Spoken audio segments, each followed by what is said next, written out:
নমস্কার বন্ধুরা, রুম্পার পাকশালাতে আপনাদেরকে স্বাগতম। বন্ধুরা, আশা করি আপনারা সবাই ভালো আছেন। আর আজকে আমি আপনাদেরকে মেটে আলু দিয়ে তেলাপিয়া মাছের, জ্যান্ত তেলাপিয়া মাছ আছে, ঝোল করে দেখাবো। তো তার জন্য বন্ধুরা, মাছ পরিষ্কার করে ধুয়ে নেওয়ার পর এখানে লবণ হলুদ মাখিয়ে নিলাম। মেটে আলু কেটে পরিষ্কার করে ধুয়ে নিয়েছি, আর টমেটো, কাঁচা লঙ্কা, পেঁয়াজ কেটে নিয়েছি।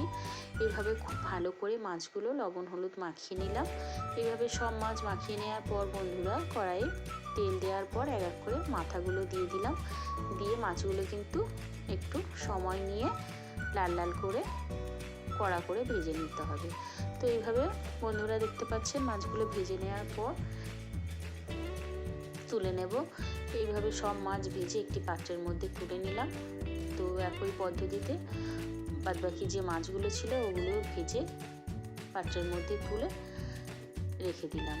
আর আবার একটি কড়া বসিয়ে দিলাম, দিয়ে এর মধ্যে সর্ষের তেল দিয়ে দিলাম, আর ফোড়নে দিয়ে দিলাম জিরে 1 চামচ। দিয়ে একটু বেশ কিছুক্ষণ নেড়ে চেড়ে নেওয়ার পর কেটে রাখা পেঁয়াজ, টমেটো, কাঁচা লঙ্কা দিয়ে দিলাম। দিয়ে একটু নেড়ে চেড়ে নেওয়ার পর এখানে দিয়ে দেবো 1 চামচ লবণ। দিয়ে আবারও কষিয়ে নেওয়ার পর এখানে আদা জিরে বাটা দিয়ে দিলাম। সব উপকরণ একসঙ্গে খুব ভালো করে কষিয়ে নেওয়ার পর এখানে দিয়ে দেবো 1 চামচ হলুদের গুঁড়ো আর 1/2 চামচ লঙ্কার গুঁড়ো। যেহেতু কাঁচা লঙ্কা দেওয়া আছে, ঝালটা হয়ে যাবে।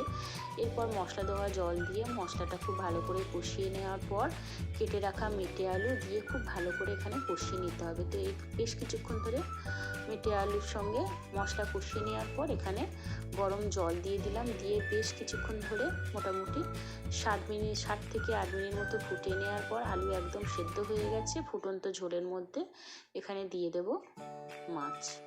এইভাবে সব মাছ বন্ধুরা দিয়ে আবারও ফুটিয়ে নেব কিছুক্ষণ। নেওয়ার পর উপর থেকে ধনিয়া পাতা ছড়িয়ে দেবো। তো এইভাবে বন্ধুরা খুব সহজেই কিন্তু বানিয়ে নিলাম, আর এটা খেতেও খুব দুর্দান্ত লাগে। তো আপনারা চাইলে এইভাবে অবশ্যই বাড়িতে বানিয়ে খেয়ে দেখতে পারেন। আর ভিডিওটি ভালো লাগলে অবশ্যই একটা লাইক, শেয়ার, কমেন্ট করবেন, আর আমার চ্যানেলটিকে সাবস্ক্রাইব করে দেবেন। এরপর আমি একটি পাত্রে এটা নামিয়ে নিলাম।